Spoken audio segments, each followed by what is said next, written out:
3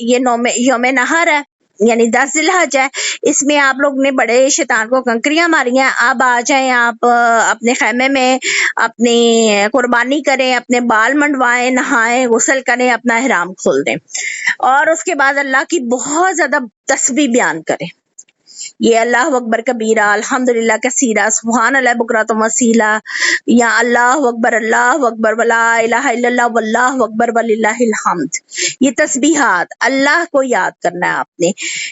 اس کے بعد آپ نے کیا کرنا ہے کہ جب آپ کی یوم تشریق میں 3 دن آپ نے وہاں رہنا ہے، اور سورج ڈھلنے سے پہلے تیسرے دن جو ہے آپ نے وہاں سے نکل جانا ہے۔ اگر آپ کو دیر ہو گئی ہے تو آپ چوتھے دن بھی وہیں اسٹے کریں گے، اور پھر اگلے دن آپ سورج ڈھلنے سے پہلے وہاں سے نکل جائیں گے۔ ابھی تک کے لیے اتنا ہی۔ ہاں، ان 3 دنوں میں آپ لوگ طواف افاضہ یا جس کو طواف زیارہ کہا جاتا ہے وہ ضرور کریں گے، کیونکہ اس کے بغیر میاں بیوی ایک دوسرے کے لیے حلال نہیں ہوتے۔ باقی ساری چیزوں کی اجازت مل جاتی ہے، احرام کھل گیا ہے، لیکن میاں بیوی حلال نہیں ہوں گے جب تک وہ طواف زیارہ یا جس کو طواف افاضہ کہا جاتا ہے وہ کریں گے، اور 7 چکر صفا مروا کے لگائیں گے، صحیح مشکور جس کو کہتے ہیں۔ پھر آپ کا حج جو ہے نا وہ کمپلیٹ ہوگا انشاءاللہ تعالیٰ۔ اگلی سٹنگ میں باقی آیات جو ان کی تفصیل بھی پڑھیں گے۔ اب اگر کوئی کوشچن آپ کے دل میں ہے تو اس کے بارے میں آپ پوچھ سکتی ہیں، ٹھیک ہے۔